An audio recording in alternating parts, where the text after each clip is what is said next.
prazer que a gente te apresenta aqui, Flávio. Seja bem-vindo.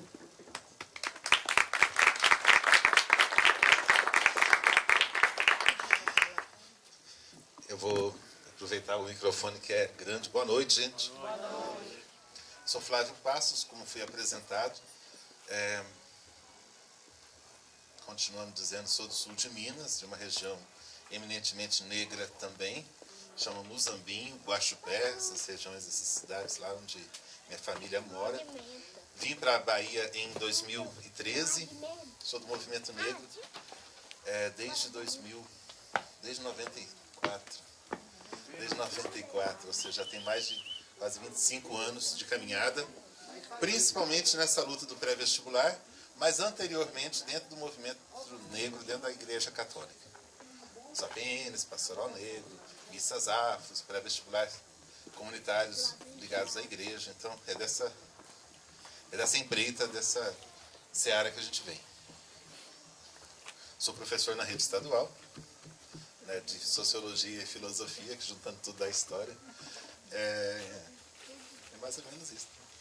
E sou professor concursado lá na rede estadual aqui na Bahia, em Belo Campo. E trabalho na prefeitura, na política de igualdade racial, na equipe de coordenação dessa política lá há algum tempo. Tenho uma afinidade muito grande com a questão da educação e aceitei o convite com alegria, apesar da correria da vida. A gente está aí com pré-vestibular para começar depois amanhã, está com uma conferência de igualdade racial, a 5ª do município de Vitória da Conquista, para acontecer daqui a 15 dias, uma pré-conferência sábado que vem. Mas eu aceitei e me propus para esta noite fazer uma reflexão em 3 tempos. A primeira é pensar o 13 de maio. A segunda é pensar a identidade negra, ou identidade cultural. E a terceira é pensar esse momento que nós estamos vivendo na perspectiva da comunidade negra. Tudo bem? Vocês falam, nossa, vamos sair daqui 1h. Não, um pouquinho antes a gente termina. Né? Mas assim, eu propus meia hora de reflexão, então na hora que estiver chegando meia hora, fora isso, tem 2 videozinhos que eu queria passar de brinde, assim, dois clipes. Certo? O 13 de maio, a gente precisa entendê-lo pensando o 12 e pensando o 14. Certo? Pensar o 12, talvez seja pensar, como Elaine disse, eu agradeço a organização do evento pelo convite, parabenizo pelo espaço, parabenizo por cada um aqui presente. Agradeço Lindaura pelo convite também. Então, pensar o 13 é pensar o 12 e o 14. Porque o 13 em si é uma grande mentira. É uma formalidade que nos fez, na intenção de colocar e manter o negro na própria condição que estava. Eu diria que o 13 nos impulsionou para o 14. Para buscar, e aí eu acredito que a gente tem alguma coisa para refletir, para comemorar, no sentido da nossa resistência.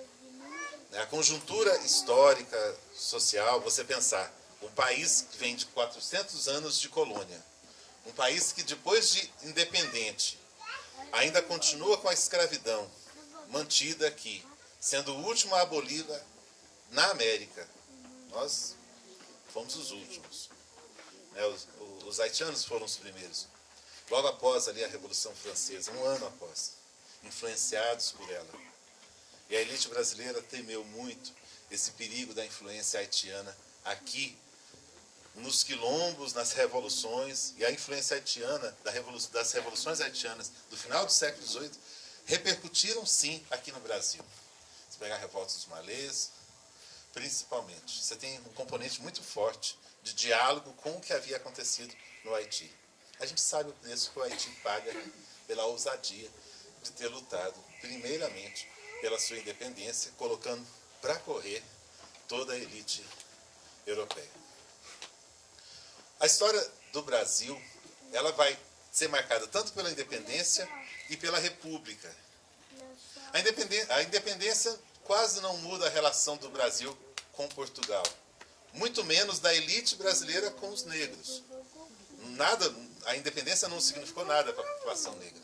Foram mais 66 anos de escravidão. Só depois da independência do Brasil você tem mais esse tempo.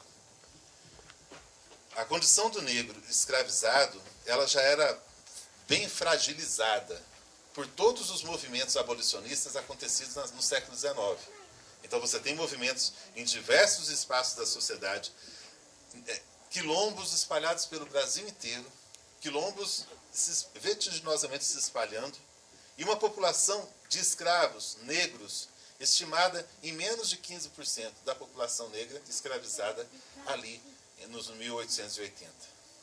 Então você já tinha um impacto da escravidão efetiva muito pequeno na economia, mas uma tentativa da elite de manter, de retomar. Já não tinha mais o tráfico já era interno, mas para a elite o investimento na escravidão era muito pesado e não interessava a ela suspender. Por isso que retardou o máximo possível. E quando o movimento abolicionista e quando a pressão interna, que você já tem um capitalismo internacional se estruturando, já não é mais o mercantilismo, já é o industrial, e você já tem uma perspectiva de, por pressão da Inglaterra, de se superar o tráfico e superar não interessa agora para o capitalismo, neste momento, no final do século XIX, a escravidão formal, aquela escravidão do tronco, nem o tráfico. E aí essa pressão repercute na forma de pensar, porque você tem 360 anos a escravidão no Brasil justificada legalmente, teologicamente, né? Imagina, 350 anos são quase 4 séculos, são praticamente 4 séculos. Como é que você tem um instituto desse funcionando aqui na minha terra, no norte, no sul, no país inteiro funcionava, e havia essa convivência de desiguais, a desigualdade de existir era muito grande. E o Brasil é fruto desses 360 anos. Muito do que somos tem a ver com esse momento lá da escravidão. O 13 de maio, então, ele surge como uma necessidade, não como longe de ser mesmo, um convencimento, um entendimento por parte da elite de que o momento era esse, de que precisava ser feito.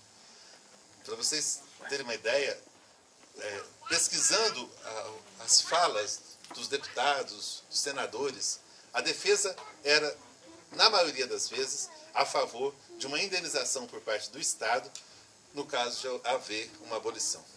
Indenização por parte do Estado para os fazendeiros, por conta do prejuízo que lhes acarretaria não ter mais agora esse acesso direto a essas pessoas na condição de escravizadas. E quase isso passou. E eu estou falando aqui de Vitória da Conquista, estou falando de uma comarca aqui na nossa região, onde isso foi pautado ali no 1800 e começo de 1900. A insistência da necessidade do Estado indenizar, já que era ele que estava propondo o fim da escravidão. O que acontece com a escravidão, com a abolição, por isso, você pega a lei Áurea, é uma das leis mais pífias do mundo, porque ela diz, né, a partir de hoje suspende-se o instituto da escravidão no Brasil.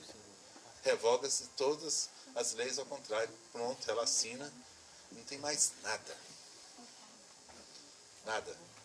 E havia toda uma perspectiva, nos últimos 30 anos antes dessa lei ser aprovada, já de se pensar o que faria-se, o que a nação brasileira faria com essa população.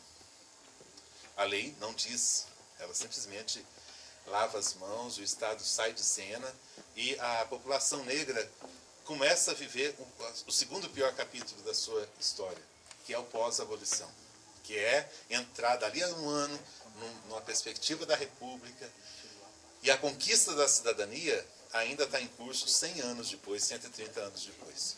Milton Santos dizia, não há cidadania no Brasil, nunca houve, e ser negro e ser intelectual no Brasil é nadar 2 vezes contra a corrente. Primeiro que em qualquer condição, ser negro é uma situação muito suspeita. Em qualquer condição social, em qualquer espaço, Milton Santos dizendo, um geógrafo baiano, daqui da região. E ele vai dizer, fora os negros em espaço de evidência. Isso naquela entrevista, naquele filme Globalização, vocês lembram? De uns 15, 20 anos atrás. Poxa, se ele fosse falar hoje, ele já diria fora dos espaços de evidência. Porque ser negro, depois da década de 80, agora, nesse tempo que estamos vivendo, inclusive nos espaços de evidência, tem sido tão difícil e cruel quanto ser um negro sem espaço de evidência, sem um negro comum, como um cidadão comum.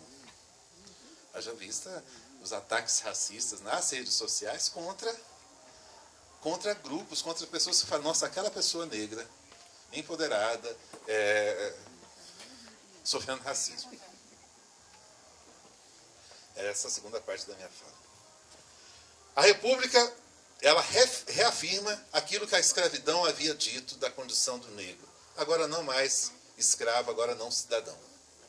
A não cidadania é uma necessidade desse país que concentra o poder, que concentra as decisões jurídicas, que concentra a riqueza, que concentra a terra, a educação, o arcabouço jurídico, as leis, que concentra o poder na mão de uma elite branca. Que concentra futuramente, lá na década de 50, quando começa os meios de comunicação, e ela estrutura numa forma muito cuidadosa de definir o lugar do negro, ou não lugar do negro, da população negra. Então, alcançar a condição de trabalho digno para a população negra, demorou décadas. Não porque a carteira assinada começou em 38, 42, não. Porque a condição de semi-escravo continuou quase chegando na década de 60, agora, de 1960.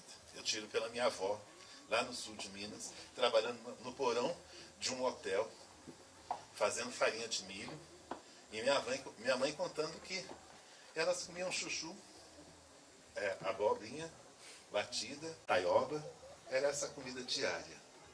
Carne era a coisa mais rara do mundo, mesmo minha avó trabalhando num hotel. Mas o pior relato da minha mãe com relação às condições de trabalho da minha avó, que faleceu há 22 anos atrás, Samaria do Rosário, as fotos me fizeram muito lembrá-la, é ela nunca ter sabido o que era um pagamento.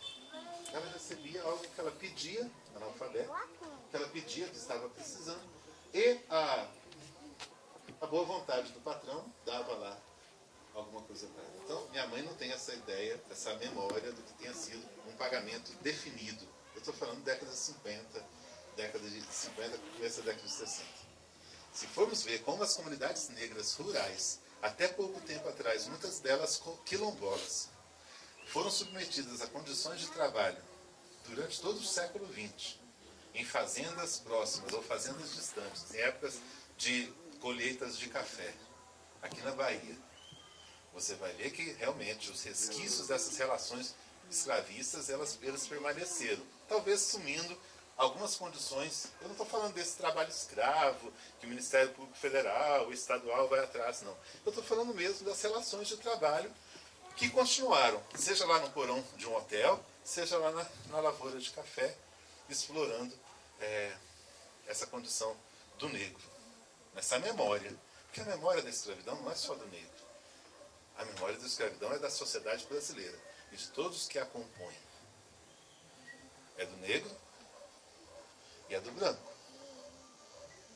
Então, e aí ninguém nasce com essa memória. Essa memória está presente na sociedade.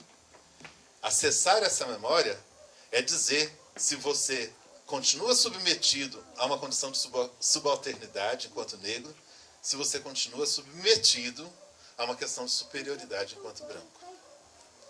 Continuar com a memória da escravidão significa você usufruir dessa condição de subalternidade ou de superioridade. É simples assim.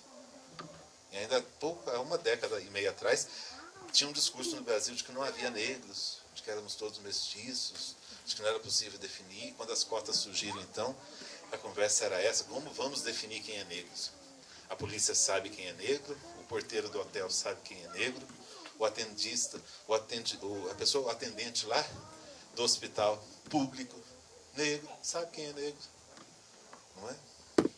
A professora do Fundamental 1 sabe quem é a criança que ela acredita que tem futuro. Como essa memória da escravidão está dentro da nossa alma.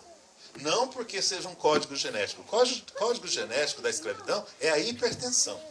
São os 3, 4 meses no porão de um navio, sem água.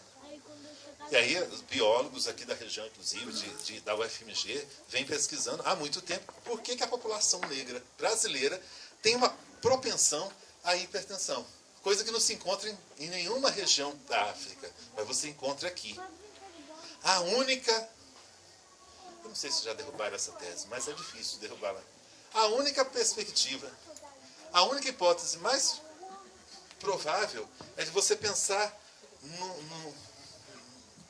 numa deformação genética, né, por conta de um trauma, né, que você vai recorrente, gerações a fim, séculos a fim, sendo transportados na mesma condição. Você carregar água para uma carga de 300 corpos, é água demais.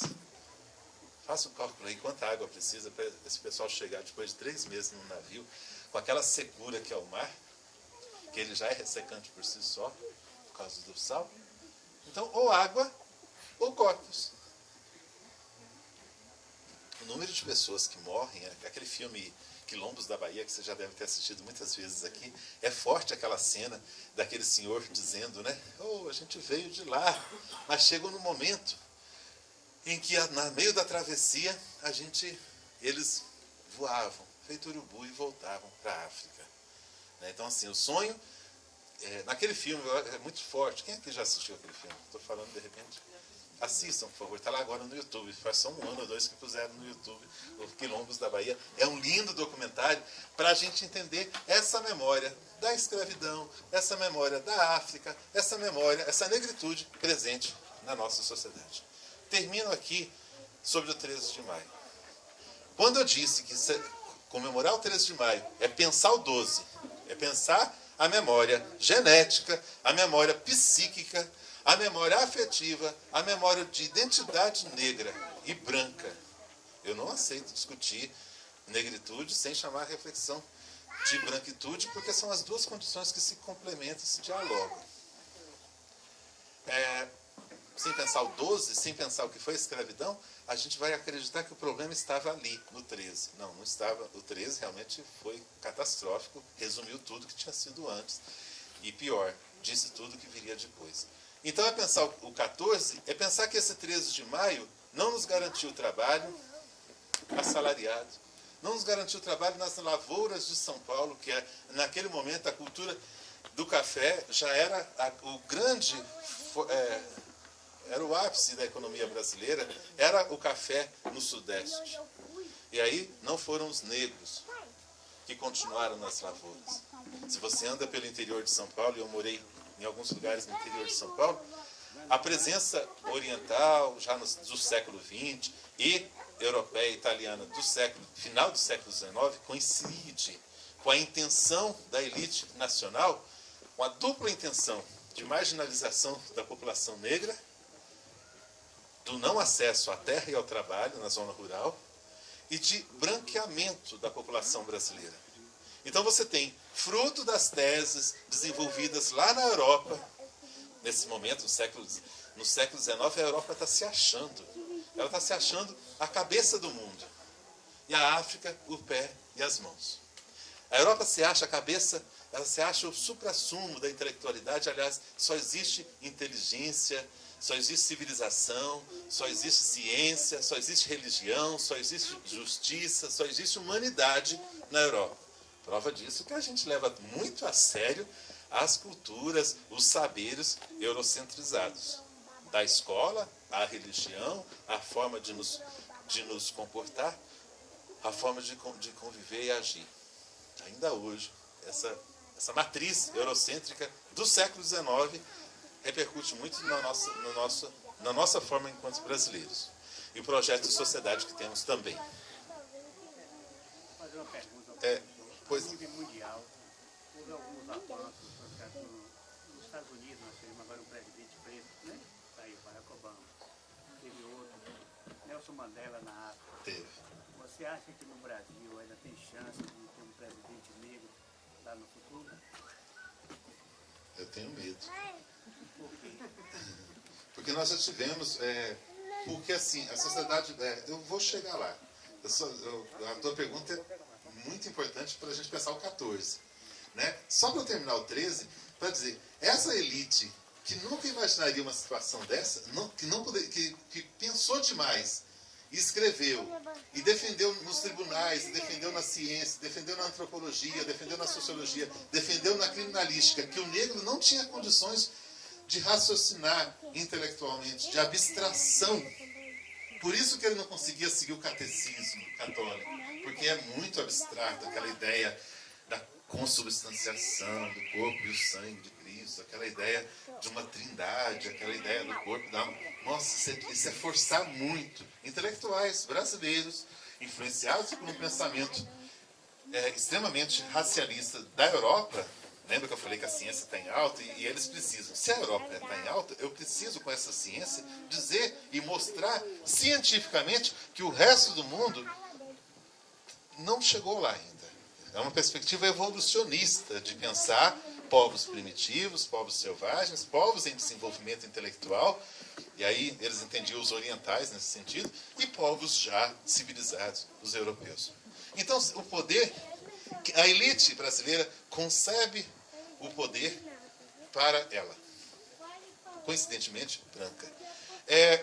Então, você não tem. Termino o 13 aqui dizendo, você não tem no 13 a perspectiva de acesso ao trabalho, a perspectiva de acesso à educação, a perspectiva de acesso à moradia, à terra, à cidadania, à cultura.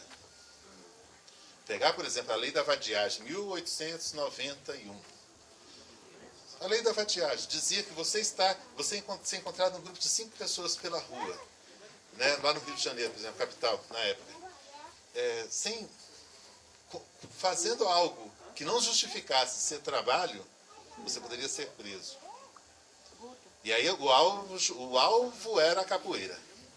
O alvo era a capoeira. Eu sugiro um outro filme, Besouro, que aqui, rodado aqui na Bahia, há uns 10 anos atrás foi feito.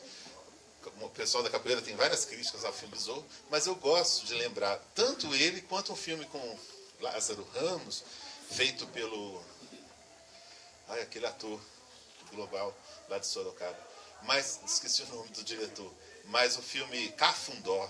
Assistam, por favor. Acho que os filmes ajudam a gente a entender esse Brasil muito complexo. O filme Cafundó mostra a situação da liberdade religiosa do negro no final do século XX, no século XIX, naquela época da abolição, e a necessidade da cristandade católica, você não tinha ainda o protestantismo forte, nem o evangelismo forte no Brasil, você tinha o catolicismo retomando uma cristandade clerical com as paróquias e as práticas negras, indígenas, espalhadas pelo Brasil, feito pipoca, mas espalhadas mesmo.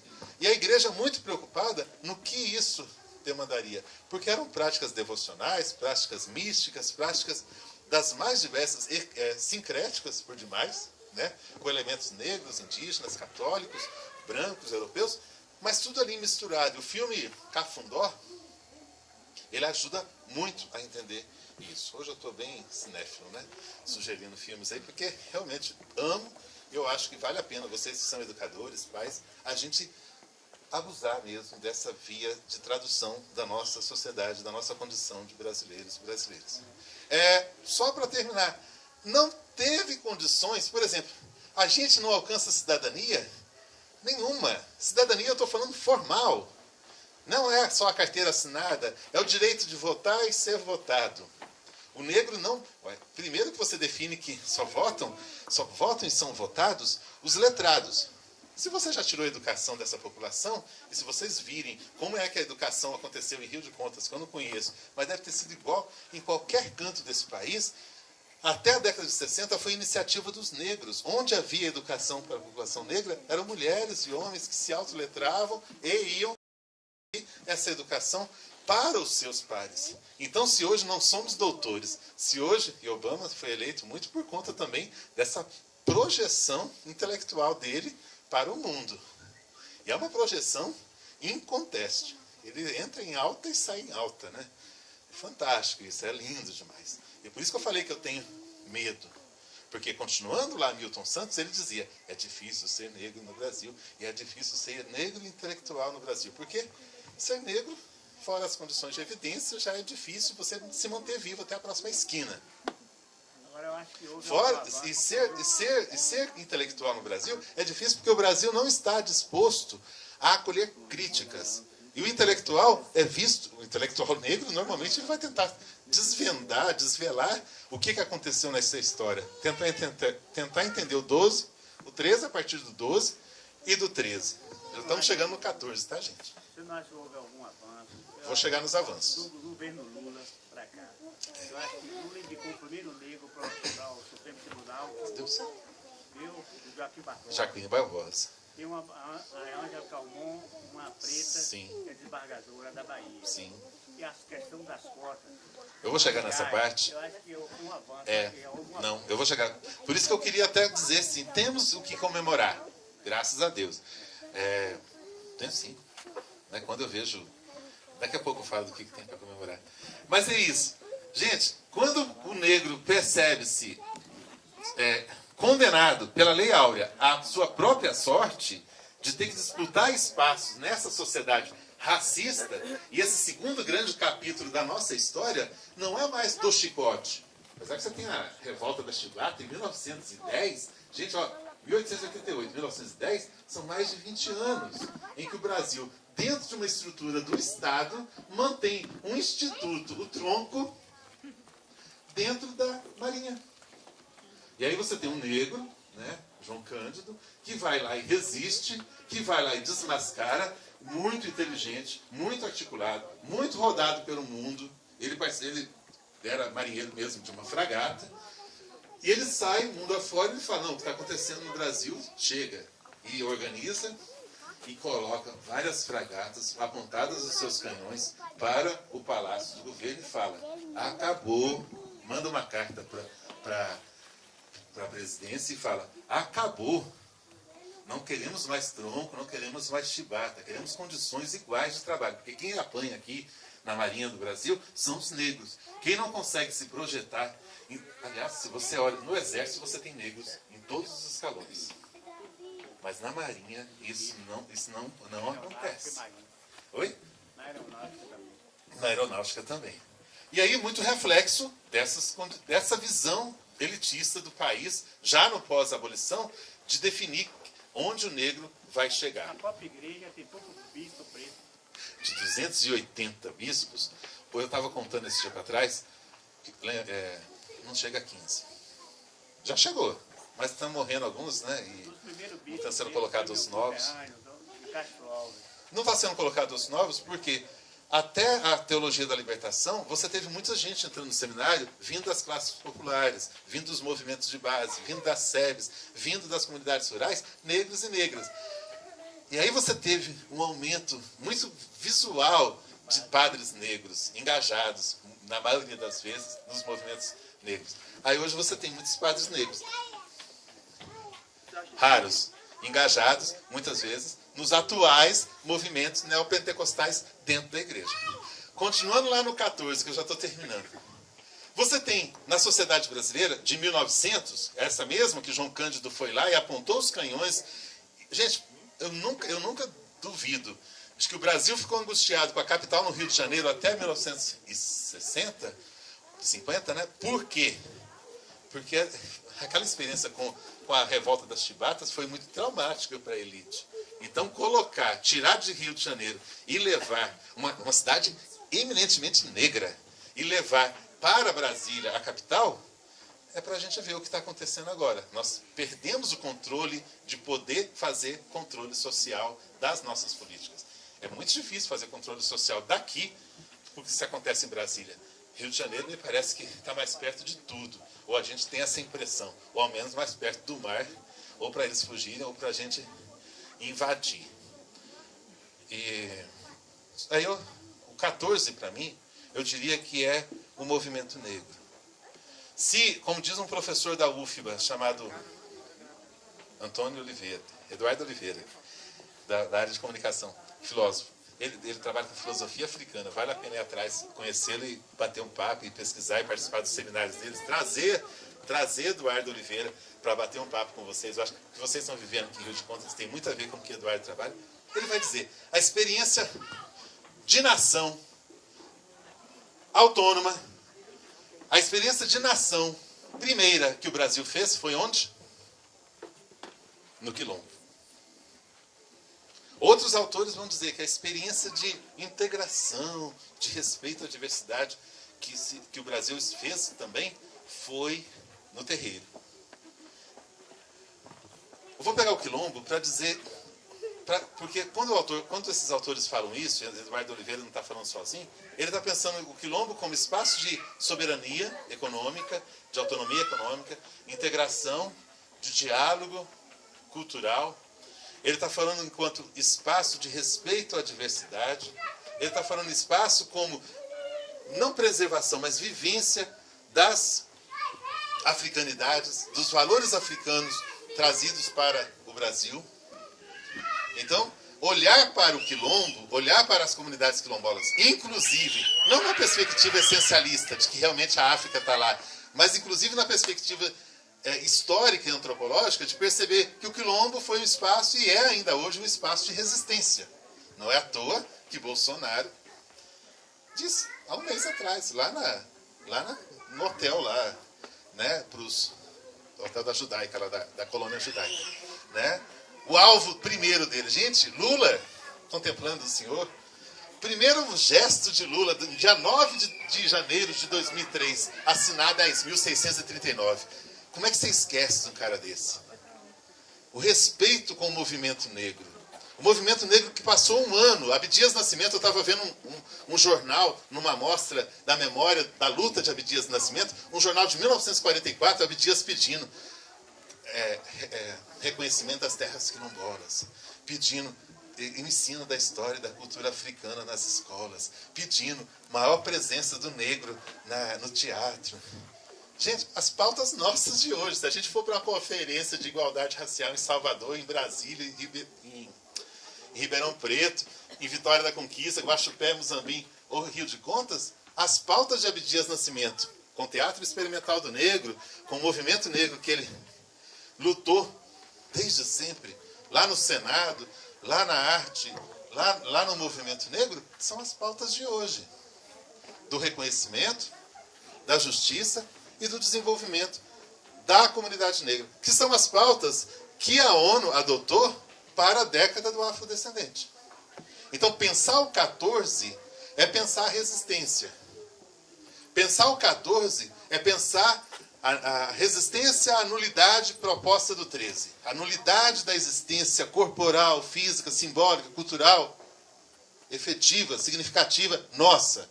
Não de quem contribuiu com essa sociedade, mas de quem construiu essa sociedade. E se construiu, apanhou sangue e suor. E o movimento negro é a memória da dívida da sociedade brasileira para com a comunidade negra.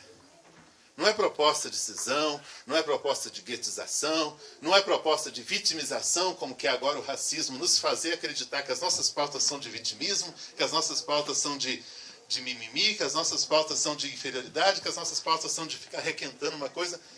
Eu vou dizer, requentando uma coisa que nunca essa sociedade, essa elite brasileira quer ceder. Porque se estamos vivendo um golpe parlamentar, se estamos vivendo um golpe midiático, se estamos vivendo um golpe judiciário, o componente racista precisa ser atentado.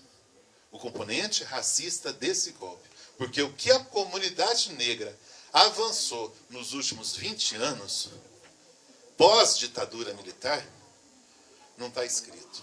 O avanço é visível. Né? Quando eu olho para você assim, sabe, esse olhar, essa firmeza no olhar da juventude negra hoje. Por mais que a educação e os sistemas educacionais do país tenham se negado, e a universidade também, a trabalhar e implementar 10.639. E isso eu tenho certeza que não é diferente em Rio de Contas. Se for, me cortem, me falem. Aqui a 10.000 é trabalhada nas creches, na educação infantil, na formação dos professores, no ensino fundamental. Todos tentamos. Foi lindo demais. Foi lindo demais quando eu vi Lula aprovando. Eu estava chegando na Bahia, dia 9 de janeiro de 2003.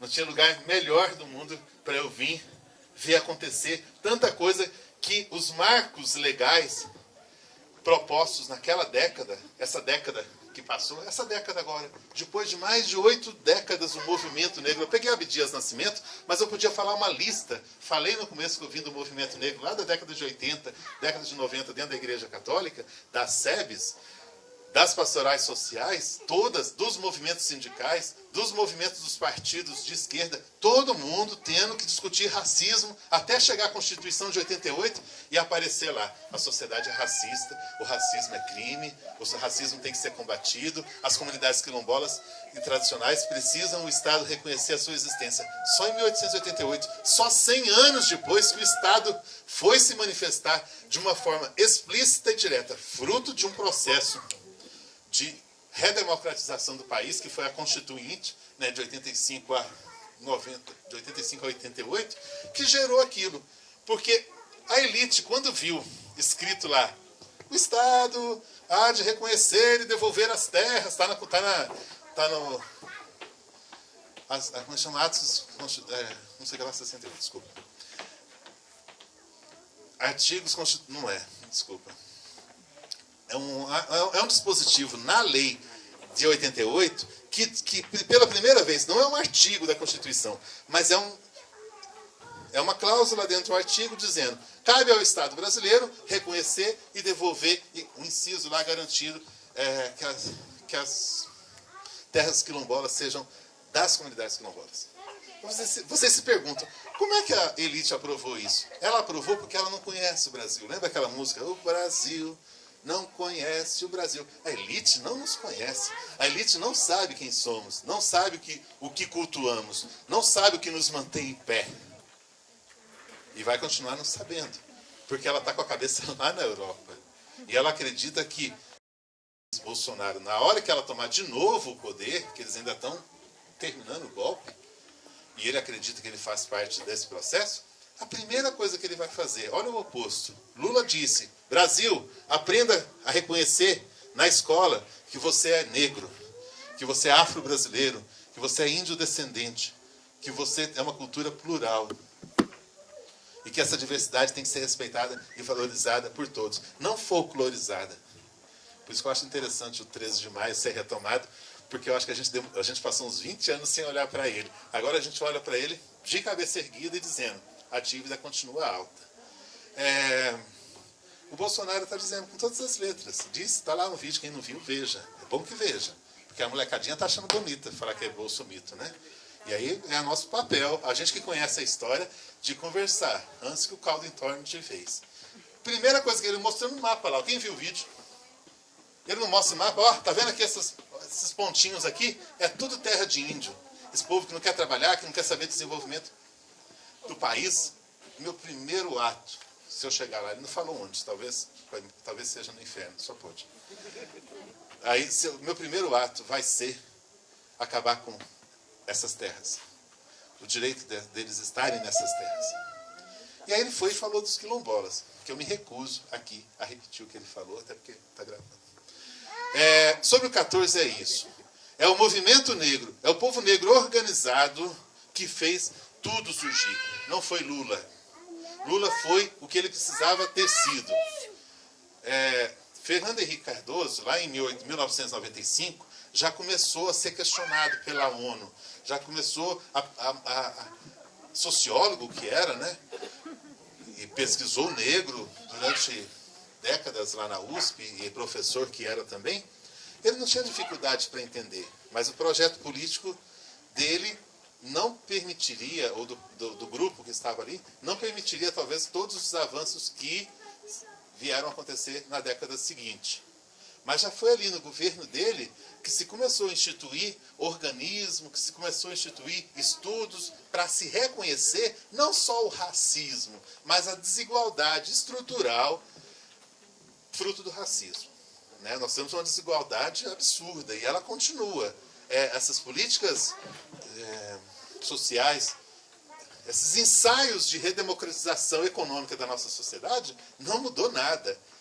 Pelo contrário, né? No neodesenvolvimentismo dos governos aqui que acabamos de vivenciar, os ricos foram muito bem contemplados e os pobres foram contemplados também. Mas o fosso permaneceu. E é esse fosso que faz com que a gente não saia de onde a gente está. Então, por isso que eu fico resistente um pouquinho para pensar nessas situações de exceção. Porque onde estamos em espaço de evidência, estou dialogando com a tua pergunta, onde estamos nesse espaço de evidência, a violência do racismo, não prevista por Milton Santos há 20 anos atrás, está muito forte. Então, não sei, eu não sei que negro é esse que chegaria ao poder. Seria um Celso Pitta? Negro, né?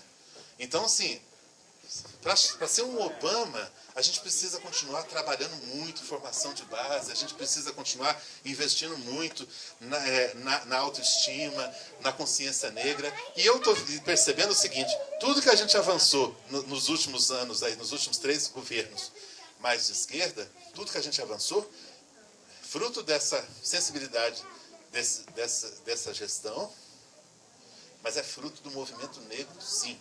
Tudo. E o avanço foi tímido, tá? Eu só quero reforçar isso. O avanço foi tímido e frágil. E aí quando eu falo, comecei minha fala brincando aqui, né? Fora, porque a gente não conseguiu tirar ainda, nem sei se conseguiremos, porque por mais que tenhamos acessado a universidade é eurocêntrica. Então os nossos jovens estão entrando lá e a gente correndo o risco de perdê-los. Coisa que a gente não estava prevista. A gente acreditava que a mesma consciência que eu adquiri quando eu estava lá em Curitiba fazendo filosofia em 90, 93, e eu ia na Biblioteca Nacional, ávido de querer entender o que era esse negócio de ser negro, no alto dos meus 21 anos, fazendo filosofia, seminarista. Eu chegava lá, a moça me trazia o livro de Clóvis Moura, o negro brasileiro, eu levava para o seminário, lia, fazia resenha, marcava o livro sem poder marcar, devolvia para ela e pedia o outro livro, ela falava, só temos esse. Em 1991, 92, só tinha mesmo aquele livro de Clóvis Moura, numa biblioteca em Curitiba, né? Não era para esperar muita coisa. Hoje, qualquer biblioteca do país, se você entrar, que se digne chamar biblioteca, você já começa a ter uma substituição dos livros marcadamente racistas, estereotipantes, marcadamente eurocentrados, e você começa a ter uma abundância de livros pautando a nossa presença, a nossa forma de ser, agir e pensar. Isso é fruto da 10.639. Se vocês me perguntarem, Flávio, qual é o maior fruto da 10.639? Eu vou dizer 2, mas por minha conta própria e por meu risco de acertar.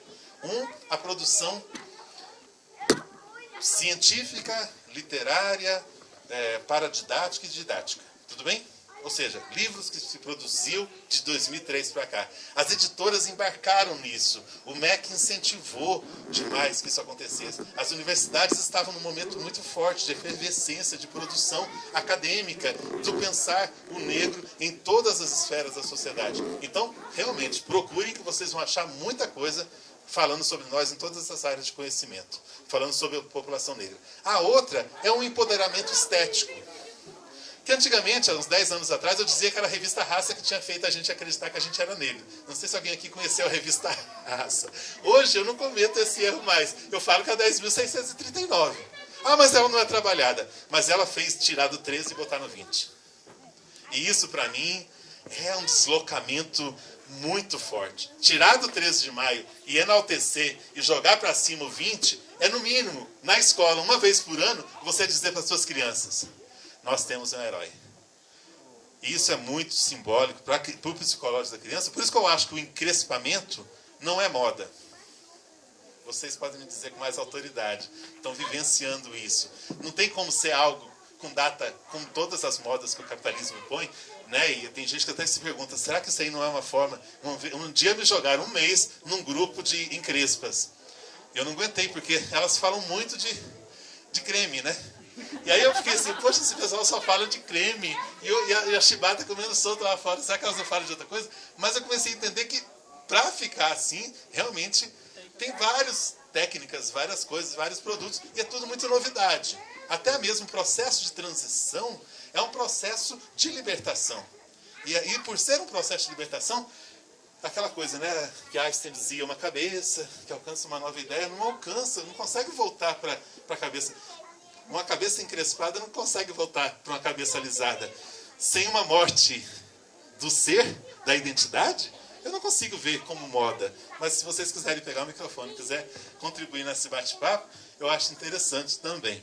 Mas eu só termino o 14 e abro para as perguntas dizendo o seguinte, eu estou meio que cortando as perguntas, mas eu quero encerrar assim. Está tudo por ser feito. Está tudo por ser feito. Quando eu falo de Bolsonaro, gente, o perigo não é ele. Eu estou chamando a atenção que o perigo são os menininhos que estão achando ele bonito, sei lá mais o que, inteligente, sei lá mais o que, honesto, sei lá mais o que, viável para conduzir o nosso país para o abismo. Meu medo dele não. O problema é que esses caras representam o pensamento, o estado de natureza do pensamento da sociedade brasileira hoje. Que já não tem uma igreja católica tão engajada como já teve, que já não tem sindicatos tão articulados como já teve, que já não tem formação de base dos partidos políticos tão articulada como já teve, e foi daí que surgiu tudo que a gente conquistou. Não foi do céu e não foi da mão do companheiro Lula. Foi da organização comunitária. Como a gente não está nos morros, como a gente não está nas favelas, como os quilombos estão enchendo de igreja evangélica, onde de repente o presidente de associação quilombola lá do território de conquista acha bonito em reunião questionar a comunidade da presença da capoeira e de algumas coisas que a capoeira faz e que a comunidade devia aceitar o Senhor Jesus. Então, assim, como eu disse, o quilombo não é um espaço cristalizado, fechado, como um museu de uma memória africana. É uma memória africana, como as nossas memórias africanas, suscetíveis a ataques, à desconstrução, à desafricanização, né? Apesar que eu acho que a gente está sempre reinventando o ser negro, o estar negro na sociedade como uma forma de resistência. Mas a violência do racismo vai nos desautorizando, vai nos deslegitimando. Tanto é que hoje organizar um movimento negro é nadar contra a maré. Porque ninguém está reconhecendo o nível de criminalização das organizações sociais está muito alto. Está muito alto. E aí você tem um recuo, durante o neodesenvolvimentismo de Lula e Dilma, ao invés do povo se empoderar do significado do que estava acontecendo, ele achou bonito o cartão de crédito, achou bonito ter a carteirinha da Uni, achou bonito acessar os bens e não acessou o significado daquilo. O golpe está acontecendo, a gente está sabendo como reagir. E aí eu falo, o único caminho é a educação, é o empoderamento, entendeu? É a organização política. Apesar do nível de individualismo que a gente está vivendo, o neoliberalismo está muito forte, né? E quem vai mais sofrer com o golpe, com as reformas que estão aí, não tenho dúvida, é a população negra. Então acabou a festa. Se a gente quer construir, ao invés de festa, né, que passa, se a gente quer construir uma sociedade, a exemplo do que foram as comunidades quilombolas, o que são, a gente precisa repensar nosso projeto político, nosso projeto de participação nessa sociedade. Porque, por enquanto, se a gente for um presidente, ou se a gente for uma coordenação no município, uma pessoa tentando articular dentro de um governo, de uma cidade qualquer, falo por Vitória da Conquista, de esquerda ou de direita, você passa 4 anos tentando convencer os seus gestores, os seus superiores, os secretários e o prefeito de que existe racismo, do que o que ele está fazendo é racismo, do que o que ele está fazendo, ele reforça, reproduz a desigualdade. Inclusive quando ele diz que está tratando todos iguais. O discurso universalista é o discurso mais perverso e que perpetua as nossas desigualdades. Então, a gente tem um neoconservadorismo aí, a gente tem a pobreza acontecendo, a gente tem a pobreza continuando, a desigualdade, porque as cotas não conseguem mudar as nossas desigualdades, ninguém se engane por isso, as cotas conseguem mostrar que a gente pode alcançar espaços de poder. Mas mudar nossas desigualdades vai ser distribuição de renda, vai ser distribuição de terra, e é tudo que o neoliberalismo está fazendo o contrário. Então a gente vai ter que ir para a luta, a gente vai ter que continuar levantando as nossas bandeiras, se unindo mais, porque a gente é desunido, né? Oh, meu Deus do céu, como a gente briga. Hã? Começando de casa, entendeu? E sabendo que os meios de comunicação não estão a nosso favor. Não estão a nosso favor. Eu só termino fazendo uma denúncia. As coisas são sutis. Lembra aquelas musiquinhas chatas da propaganda no governo Lula, no governo Dilma? entediava, porque toda hora vinha aqueles menininhos, o Mumuzinho, né? Como é que chama? É Mumuzinho. Ele vinha cantando com a outra menina e dançando. Eu falava, gente, esse menino não para de falar do Enem. Eu já fiz o Enem, só que eu sou coordenador de pré-vestibular, eu não posso achar ruim. Hoje eu sinto saudade daquelas propagandas. O Enem vai acabar. Sexta-feira a inscrição. E vocês, não sei se já perceberam, a propaganda está muito tímida, para não dizer inexistente. Então você tem uma intencionalidade muito grande. Quem vai ser prejudicado? Quem liga a antena com mais dificuldade? Quem já está desde 2016 se perguntando se realmente vale a pena ir para a universidade? Então, antes de privatizar a universidade, a gente vai tentar diminuir de 8 milhões. Que papo é esse? 8 milhões de pessoas querendo fazer Enem. Quer ir para onde esse povo? Quer nem da onde? É reforma do ensino médio. Para com esse negócio. Então, a consequência... Já tem um projeto já de quem prestar Enem, digamos, a pessoa não termina o segundo do ensino médio. Já vai querer cortar quem vai dar... Não vai dar ingresso para a Vai dar universidade. ingresso para a conclusão do ensino médio. A gente não está tendo... A gente também é anestesiado, né? Então, vamos nos atentar. Parabéns pelo evento. Façam todo dia, dia de consciência negra, dia de reafirmação de que o 14 é o dia de que estamos vivos por nós mesmos e para construir uma sociedade que integre a todos e a todas. Obrigado.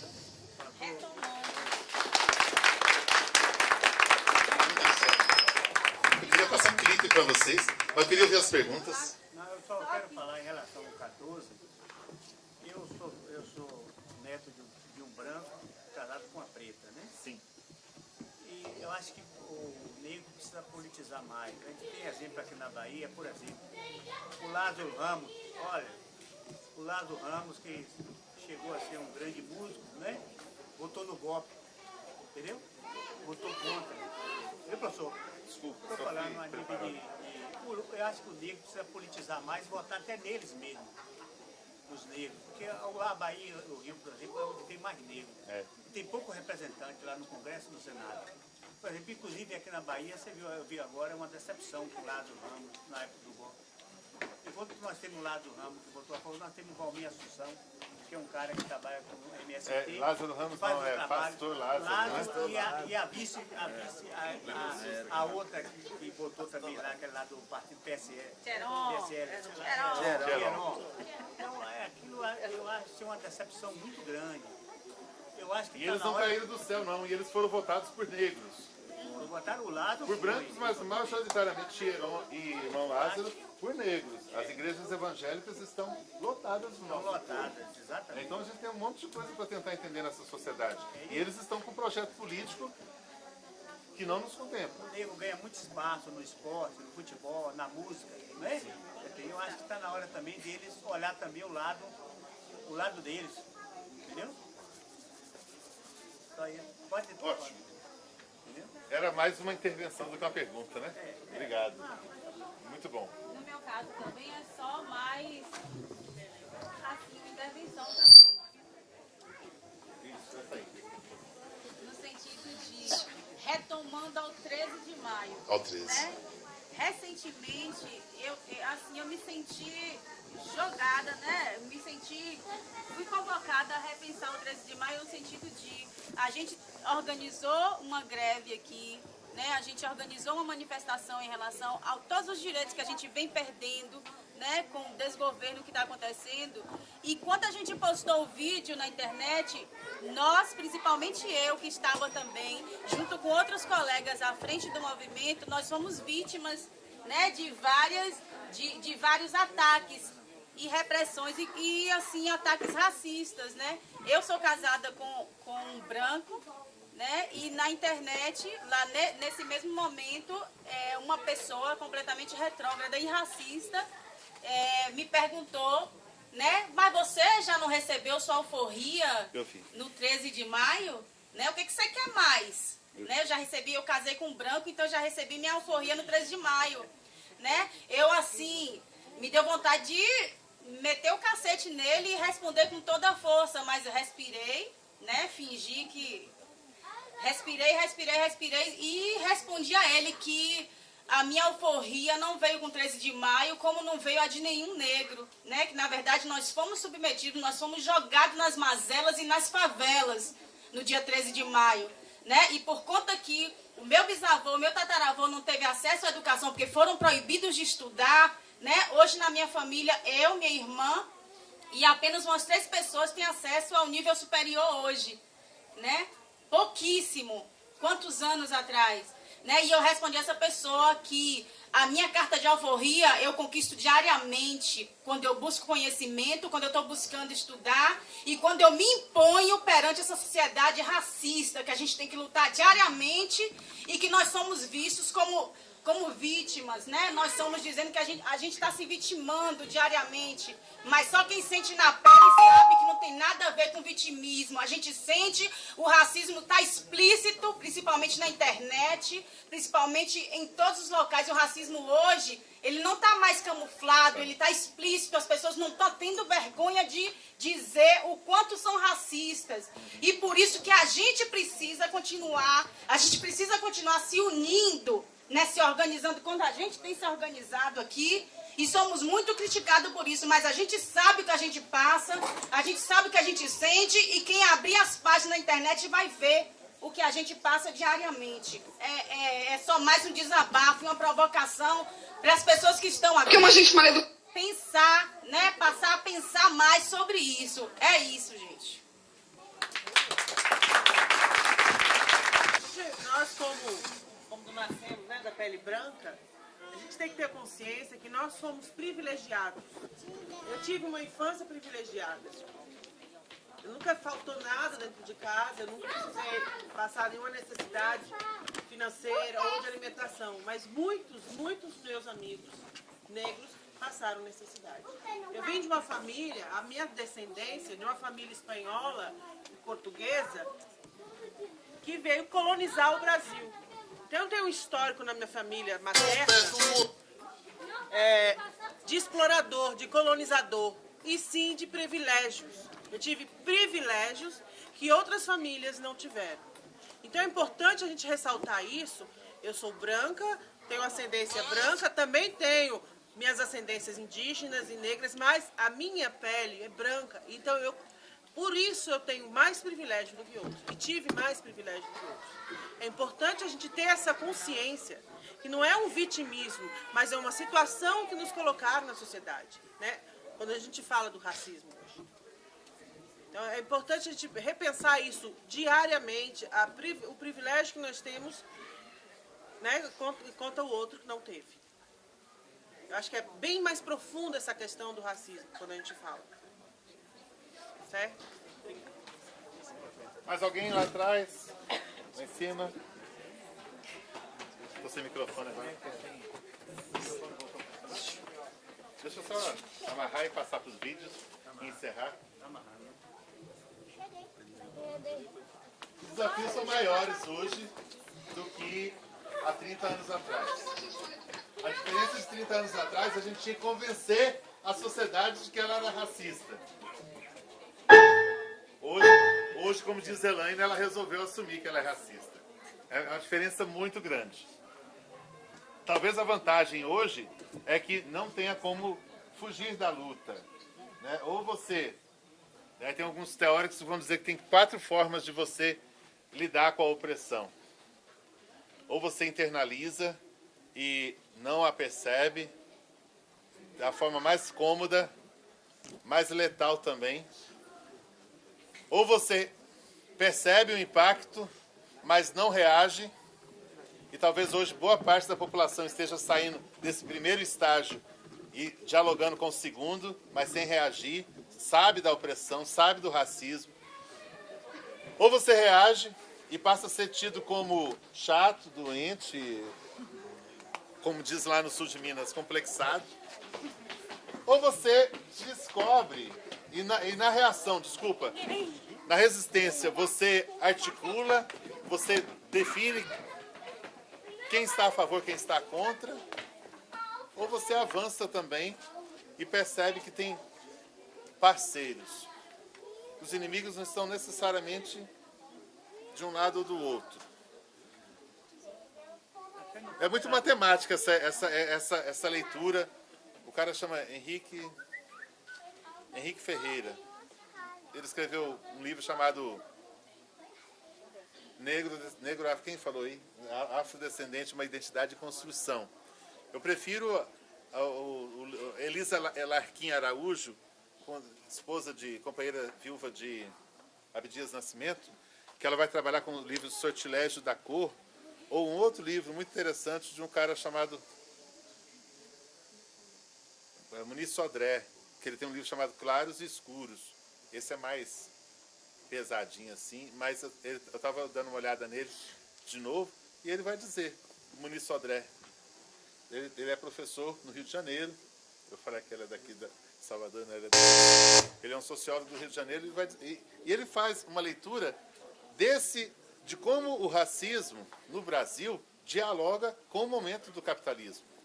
De como o racismo no Brasil é um problema da afirmação da identidade, sim. Do direito de afirmar a identidade. Do direito de afirmar a identidade. E toda vez que você tentar afirmar a identidade num processo de globalização que tenta uniformizar gostos, costumes, língua, religião, a gente está passando por esse momento. Não sei se vocês perceberam que a tentativa da globalização é tentar colocar todo mundo muito pasteurizadamente igual. A diversidade parece que ameaça. A diversidade, rapidamente, o sistema vai chamar de algo que desestabiliza. E é meio contraditório, porque ao mesmo tempo ele valoriza algumas peculiaridades ali. Mas é só numa intenção, é só num ensaio. Porque se olharmos o processo de globalização pelo qual estamos passando, e olharmos como esses mecanismos, via educação, via mídia, via consumo capitalista, via religião, sobra o quê? Para dizer que eu sou diferente e tenho direito a ser diferente. Por isso que a ONU instituiu o século XXI como o século da diversidade, o século da diferença, instituiu 2015 a 2024 como a década do afrodescendente. Ao menos para o Brasil, o entendimento que a gente tem saímos de um século de invisibilidade, um século de racismo cordial ou camuflado, mas de cordial não tinha nada, de camuflado também não tinha nada, mas tinha de não reconhecimento de que havia o racismo. A gente entra numa década que foi a de 2000, vamos supor, 2000 que começou lá em 95 e terminou em 2003, terminou em 2016, que foram praticamente 2 décadas aí de empoderamento nas diversas esferas jurídicas, simbólicas, educacionais, culturais, políticas também. Nós estivemos presentes politicamente na sociedade, pautando a sociedade, por mais que a Globo... Engraçado, né? Eu estou aqui perto da onde teve aquele problema das fraudes lá em Livramento, na UESB, as pessoas ocupando vagas de quilombolas sem ser quilombolas, sem muitas vezes nem ter morado na zona rural, sem nem serem negras, não que para ser quilombola precisa ser negro, mas, poxa, a pessoa vai lá e pega a vaga, e o que eu andei descobrindo? Já que essa é a minha área de atuação, eu andei descobrindo que a fraude quilombola é uma fraude, é uma empreita familiar. Obrigado. É uma empreita familiar. Normalmente você tem tio, advogado, escrivão por trás, juiz, sei lá mais quem, ou o pai que é dono de empresa, qualquer coisa assim. Não é a menina ali de 18 anos que está fraudando sozinha, não. Porque ela vai ter que comprovar que ela é quilombola. Ela vai ter que descobrir uma forma de pegar essa carta lá na comunidade e levar na universidade. Então você tem falhas da universidade que deixa brechas. Você tem falha de uma sociedade corrupta e racista. Você junta a fome com a vontade de comer. E você tem o racismo. Hoje, se me perguntarem, Flávio, qual é a maior expressão de racismo? São 2. Quando você pincha lá no banheiro das meninas, na Mackenzie, né? Negro, no lugar de negro, é no navio negreiro, entendeu? Por aí vai, é na senzala, como está no Mackenzie. Ou quando você frauda uma vaga para quilombolas ou para negros. A fraude para negros virou a coisa mais tranquila para a sociedade. Porque a sociedade brasileira não aceitou as cotas com muita facilidade. A elite não aceitou, a mídia não aceitou, as universidades não aceitaram. O processo de cota foi um processo meio que fórceps. O movimento negro ali, eu acho que no seu último fôlego do século XX, ele, ou é agora ou é nunca, essa é a única reparação que a gente vai ter, pronto, a gente precisa estar lá. E foi de uma em uma, até chegar a Dilma e instituir o STF unanimemente, né, via Joaquim Barbosa, que foi maravilhoso nesse processo, garantir a constitucionalidade das cotas em 2012, 10 anos depois que o Brasil estava discutindo cotas, e foi quando o Brasil, nessa década que passou, teve que discutir racismo, teve que discutir quem era negro, teve que discutir reparação, teve que discutir acesso à universidade, teve que discutir conhecimento, teve que discutir democracia. Democracia efetiva de uma sociedade que historicamente nunca foi democrática. Pensando democracia enquanto acesso igual à participação da vida da sociedade. Inclusive, tem algumas universidades que não queriam concordar. Né? Até hoje. Até Hoje. mas no Rio Grande do Sul, algumas... USP. Hoje, a última está sendo a USP. Rio Grande do Sul dá um show, porque o movimento negro nasce lá. Um dos movimentos negros agora, da década de 70 para cá, nasce forte no Rio Grande do Sul. Tanto é que quem é o senador negro que nós temos? Paim, de lá, né? Aí você começa a entender algumas coisas, você fala, engraçado, lá onde somos minoria, a gente teve que reforçar, a gente teve que resistir, se organizar politicamente para se impor e ser eleito por negros e não negros. Onde a gente é maioria, o sistema é mais bruto, mais eficiente. O racismo não é o mesmo aqui que no Rio Grande do Sul. Lá talvez seja mais explícito. Aqui ele precisa ser mais eficiente, esmiuçado nas relações todas, para não passar na cabeça do negro que ele pode estar lá naquela estrutura de poder do centro administrativo, né, da Bahia. Não pode estar? Não está. Simplesmente não está. Os negros não estão chegando no governo da Bahia e eu não tenho a perspectiva de quando é que vai chegar. E volto a dizer, o senhor mesmo me ajudou a responder, tenho medo quando chegar, de não nos representar. E a chance é grande de acontecer isso. Vamos ao filme? Vocês querem ouvir um vídeo? Porque é bonito a gente perceber como a arte, ela ressignifica. E aí eu fiz uma pesquisa, eu vou dar de presente aqui para as meninas, para o projeto aqui. A gente fez uma pesquisa, quando eu fui trabalhar com formação de professores, eu falei, gente, tem muita música por aí, eu vim da música, eu gosto de música. Aí comecei a baixar, era uma época que a internet estava cheia de Orkut lá, com discos inteiros para baixar. E a gente achou mais de 250 discos de música negra brasileira. Foi um prazer, eu vou ter que sair. Nem um clipezinho. Esse é forte. Só esse. Só. E aí, gente, eu vou deixar de presente. E aí chegou, eu parei, isso foi 2006, 2009. Foram 7.500 músicas. Aí eu parei, eu vi que eu estava gastando minhas madrugadas só ficar buscando música, eu tinha que fazer mestrado. E aí fui estudar. Mas chegou em 2015, eu resolvi começar a olhar, né, no YouTube o que tinha de novo de produção de música negra. E achei essas 3 músicas aí. Eu peço a liberdade de vocês, que eu acho que elas conseguem dizer o que está engasgado. E é uma resposta ao racismo da década presente. Obrigado. Ficou falando grosseria pra gente, entendeu? Uma gente suja, uma gente que tem. Você olha pra cara das pessoas e tem vontade de fugir, entendeu? E eu tenho horror de olhar pra essas pessoas e sacar que são do mesmo país que eu, entendeu? São brasileiros. Horror. Não são brasileiros, não, cara. Subraça.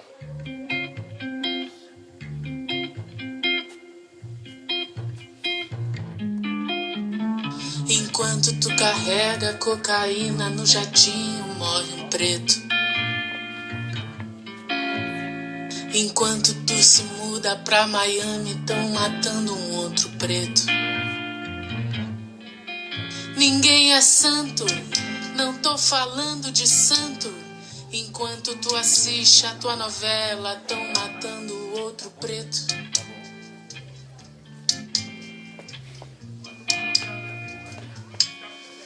Preto na praia, não pode praia. Só se empurrando o carrinho da madame no baixo bebê. Aí pode preto.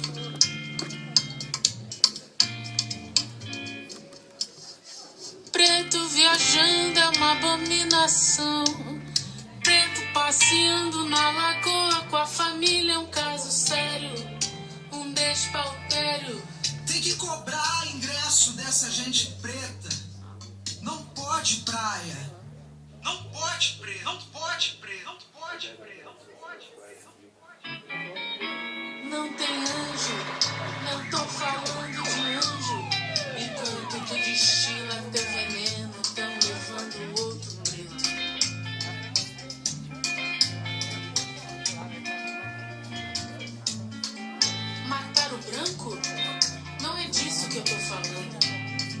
Mas penso que seria interessante se morresse menos preto.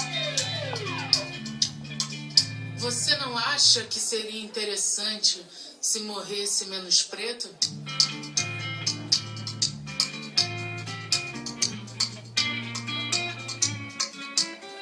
Enquanto tu decora teu discurso de elite, morre um preto. Olha, outro preto.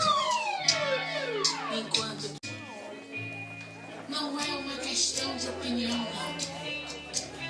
Guarde pra você teu preconceito e lave a tua boca pra falar. Você não sabe o que é ser preto.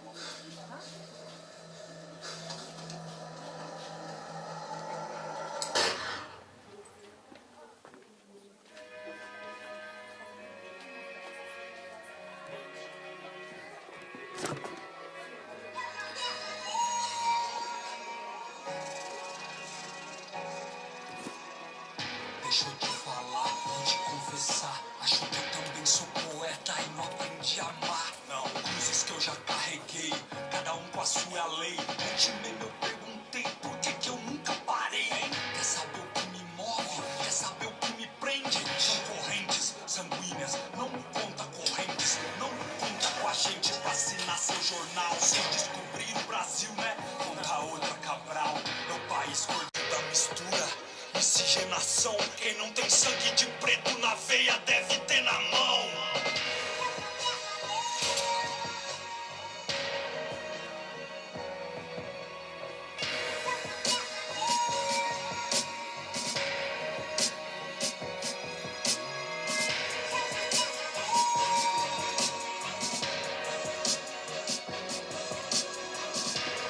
Chico César e Lázaro Matum.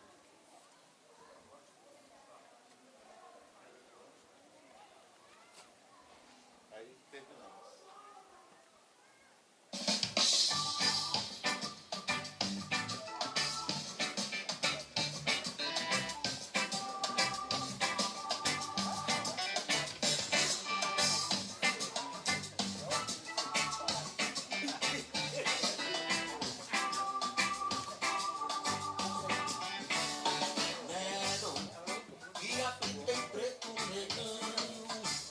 Da dança, né, da beleza mostrada sem a sensualização estereotipada que se faz, né, com o corpo da mulher negra, e juntando aí Chico César e Lázaro Matumbi com essa letra profunda desse poema tão sucinto, mas que consegue traduzir um pouquinho o quanto é atual a nossa luta por um país mais justo, por um país com cotas, sim, por um país com reparação efetiva e que distribua terra, que distribua alegria, que distribua direito à diversidade religiosa, que distribua e reconheça que há uma dívida a ser paga, ou seja, tudo que recebermos ainda vai estar longe do que nos deve, do que sofreram os nossos antepassados. É isso. Muito obrigado. E meu contato é Flávio Passos, está assim no Face. Meu Face praticamente é só para trabalho mesmo. As pessoas perguntam se eu não tenho vida social, eu falo, minha vida é social, não é facebookal, né?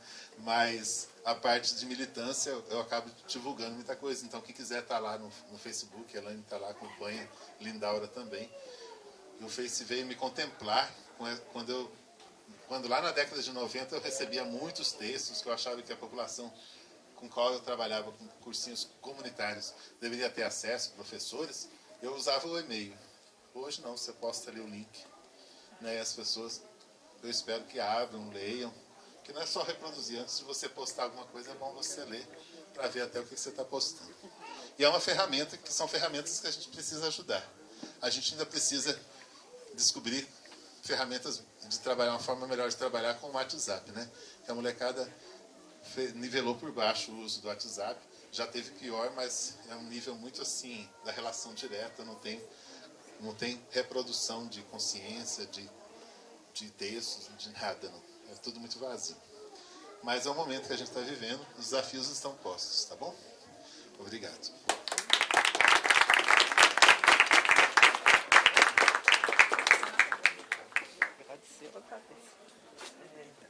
Olha, professor, parabéns. Né? Então, em nome de toda a equipe do projeto Espaço Cultural Maria Brandão, Flávio, nós que agradecemos, né? Eu sei de todo o seu esforço para estar aqui hoje, né? Tive até meio-dia conversando com vocês, sei de toda a sua luta para honrar esse compromisso e para nos presentear, né? A essa tão bela palestra, essa noite de tanto conhecimento. Assim, já há alguns anos eu venho tentando, né, trazer você, né, e a Elaine, a gente vem, né, em todos os nossos 20 de novembro, a gente conversa e trazer Flávio. A gente nunca havia conseguido, agora esse foi o momento, acho que foi, assim, muito oportuno a data, né, então, assim, você veio para somar, e assim, te agradeço do fundo do meu coração e espero contar com você muitas outras vezes, viu? Obrigado mesmo. E agora, gente, Afro Samba lá na frente. Viu? Boa noite, obrigado a todos, viu, pela atenção.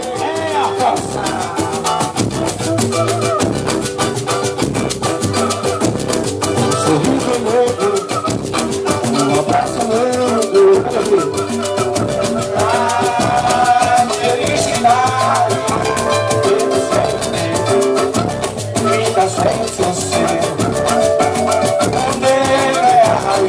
Da liberdade, um sorriso meu, um abraço meu,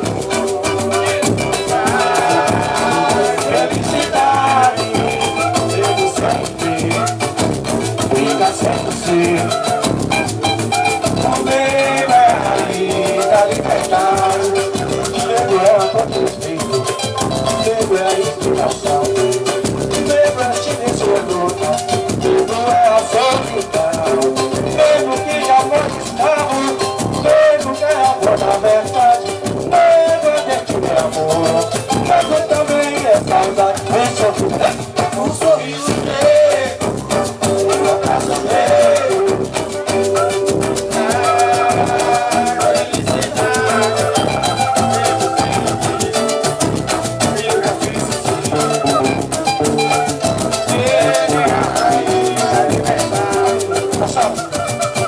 Nunca vi fazer tanta exigência, nem fazer o que você faz.